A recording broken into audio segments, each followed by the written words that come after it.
G'day ladies and gentlemen, welcome to Draw with Jazza. I'm Jazza, and today I have an exciting collab that I'm doing with Katelyn McCaigue. Is that how you pronounce your name? Yep, because it sounds like a beer.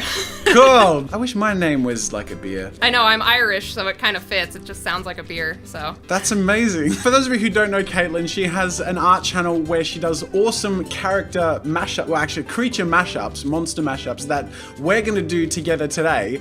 And she's doing one on her channel, so you can go see her channel with the link in the card and in the description.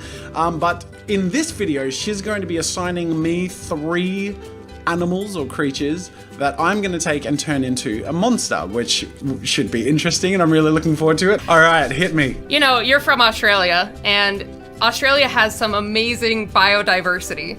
So I thought I'd pick a full cast of Australian creatures for you. Oh, wow, okay. Yeah.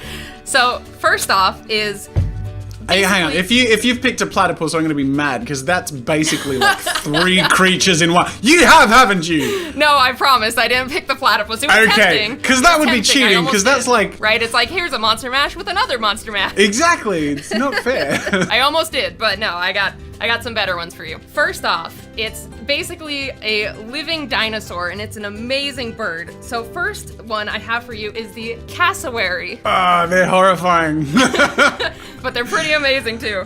It'll be pretty easy to turn that into a horrifying monster so far. Keep going. Right? All right. And then next up, I noticed you had, in Australia, there's so much amazing reptilian life. So I had to pick one that was just gorgeous, and I picked the shingleback lizard. Nice. Okay. Yeah. Cool. It's got a lot of nice texturing going on. Definitely.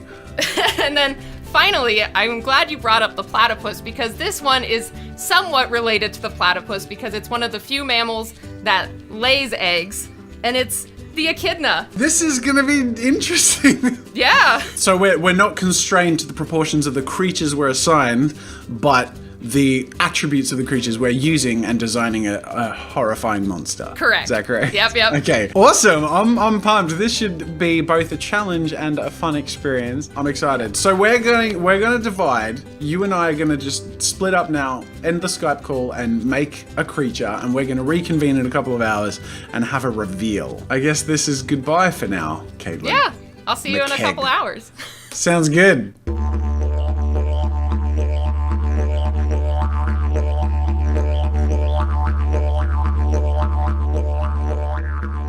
Now, if you're not aware, Australia's wildlife is some of the most dangerous wildlife on the bloody planet.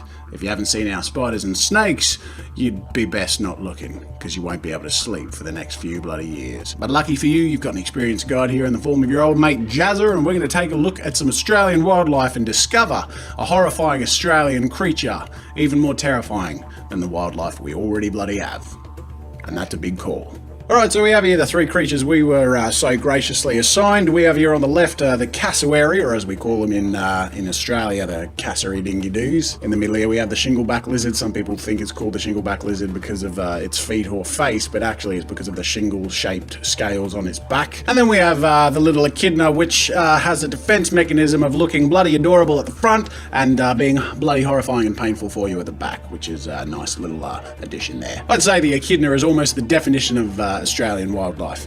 Oh, cute, I want to bloody touch it. Don't bloody touch it, you idiot! Alrighty, so enough of this bloody dilly-dally didgeridooing. Let's jump into it. Let's start off with the Cassowary. Now, obviously the most horrifying aspect of the bloody Cassowary is the bloody head right here. And when I say bloody, I don't actually mean blood, I mean bloody. Like, there's not actually blood, but it's a bloody Cassowary. So, I feel like I'm not making much sense here, but if you're Australian, you understand what I'm saying. And as you can see, the most horrifying part of these creatures are the faces. In particular, they've got these nice blue necks, a bit of a red thing here. And the most notable aspects of this are the dinosaur-like thingy at the top, got this nice sharp beak here, and some pretty scary-looking eyes. And if you've ever met a Cassowary in person, you better bloody pray that you don't, because they are genuinely some of the most scary, horrifying animals in Australia. And if you see them in person and they look at you, it feels like they're staring deep into your soul, sapping it of its humanity, life, and love. And of course, ready to attack you at a moment's notice. I know what you're thinking, it's just a bird with a pretty blue neck, I want to touch it. Don't bloody touch it! Welcome to Australia, you silly bastard. In fact, that's our slogan. Welcome to Australia. Don't bloody touch it! Next, let's move on to the shingleback lizard, or as we call here in Australia, the shiddery dingle backy-back lizard is. If you haven't noticed, in Australia, we all talk a little bit like Nick Flanders, just with a lot less Christianity and a lot more of dickhead. Right, now, in all seriousness, the shingleback lizard has an interesting feature about it, and that is that it has as a defense mechanism a tail that is a similar shape and form as its head, so that when creatures attack it, if it, let's say this bloody Cassowary wants to take a nibble and thinks better, they get it by the head first, so it doesn't have a chance to live much longer, it'll attack the tail sometimes, and the shingleback lizard will have a chance to, I don't know, lick it or something. I mean, look at that tongue. That's pretty horrifying tongue. And then the last creature, of course, is the echidna. This is a bit of a no-brainer in terms of what we're all taking the bloody creature here. We're going to take these spikes all over its bloody back and roll over what we make. So any further bloody moving and taking, Cassowary, that's why it's more of a form of the bird-like creature, mixed with newer aspect of the impale, that she really this is supposed to be alright, this Australian impression is getting bloody old, pretty like, I mean, just do this, like, so you start out my references, my theories, see how they rough aesthetics to give a guided direction. Follow while I stitch around the right, now this is going to be my final image on just a plane, and allow myself to keep my strokes and be really loose, and you can see me on the proportions stretch, now don't find the shape of the bridge, I take drastic transformations and make quick rapid changes. For example, you can see trying out the long tail, like that, it didn't feel like quite fit, so I bring my finger to and then something like very similar. Because while I'm going for a mixable bridges, I still want to look like it works easily and creates an interesting look, not just a weird look. But using my other tools, pieces, colours, my references, and let them make my character industry, my character. Once I've done my colours, my bridges into my new remake bridge, middle, that's the other down, that becomes my new scene. Reference what we might find the bridge. This time I write straight, pose, that's where proportions are meant to be appealing and create dramatic. One of the reasons I'm working on while these bridges design is very flat, pose on create an image drama and scale, so it feels like moving up a terrifying beast. Once I start the overall pose, proportions, and perspective of the character, I make my situation much lighter, going with muscle link in, and carefully over the details of the piece. And you'll find the looks of crazy bits and bobs like breaking bits of horn, wrinkles on the skin, just jumping straight into it and more detail. Try for a much more dinosaur type look, edging more on the lizard style of the outboards of the character, really seeing more dramatic aspects of Cassowary. Also going with a bit of wrinkles, see looking on the side of the bridge's belly, which is again moving me neck with Cassowary. Once I'm going with the bridge, I go through flat colours and clearly colouring what the areas of the character would be. Sometimes colours names on the side, so I go into the but I work with internal differences, variations, clear contrast of light, dark, just really going in flat tones. So then separate on top of this, I work with flat black or near black, dark brown colour, and a shading and dark details. Once I've gone down the entire layer, I go on the top and slowly add the highlights and the light areas and some white colour, which turn into more overlay style layers onto colour, and all standing very quickly becomes a three-dimensional shade of colour character. When adding the general shading of the bridge, I then play around with the colours that use, that shows highlights and tweakings, adding fine details and reminding character, and trying to get an overall dusty texture and colour on character, so he looks like he comes from the Australian business. Speaking of which, I'm colours, I go and paint a very rough style of the Australian business. Ooh, right in the background. Now, if you're really saying, but down on this picture, don't touch it.